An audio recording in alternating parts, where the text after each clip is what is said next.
कौन है टिन्नू यादव, क्या करते हैं, कहाँ रहते हैं, आखिर उनकी जिंदगी में ऐसा क्या अचानक बदला कि आज वह करोड़ों की संपत्तियों को लेकर उनका नाम चर्चा में है। क्या सिर्फ मेहनत और किस्मत की कहानी है या फिर इस कहानी में कुछ ऐसे पन्ने भी हैं जिनका जवाब अभी बाकी है। और सबसे बड़ा सवाल, राम मंदिर ट्रस्ट के महासचिव चंपत राय से उनका रिश्ता क्या है। इसके लिए आप देखिए हमारी ये रिपोर्ट। नमस्कार, आप देख रहे हैं स्वराज पावर और आपके साथ मैं काजल अवस्थी। टिन्नू यादव का परिवार कभी बेहद साधारण जीवन जीता था। बताया जाता है कि उनके पिता चाय बेचते थे और खुद टिन्नू यादव ड्राइवरी का काम करता था। अयोध्या की गलियों में एक आम युवक की तरह जिंदगी गुजर रही थी। वक्त बदला, टिन्नू यादव की पहचान भी बदलने लगी। वक्त ने ऐसा पलटा खाया, कल जो गुमनाम था आज वो चर्चा में आया। जहाँ राम मंदिर आंदोलन और फिर मंदिर निर्माण के दौर में टिन्नू यादव का नाम उन लोगों में शामिल होने लगा जिन्हें ट्रस्ट के प्रभावशाली चेहरों के करीबी माना जाता था। कहा जाता है कि टिन्नू यादव राम मंदिर ट्रस्ट के महासचिव चंपत राय के करीबी सहयोगियों में गिने जाने लगे। आरोपों और चर्चाओं के मुताबिक वह लंबे समय तक उनके साथ ड्राइवर और सहयोगियों के रूप में जुड़ा रहा।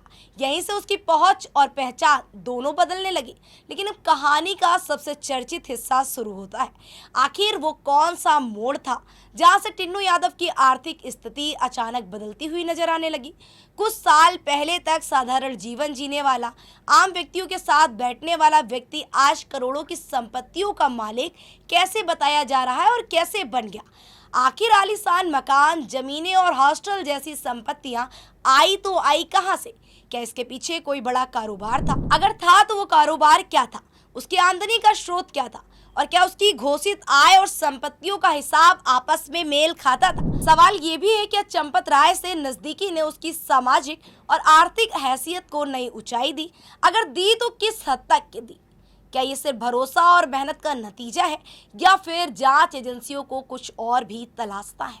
यही वजह है कि अब एसआईटी इन तमाम सवालों के जवाब खोज रही है।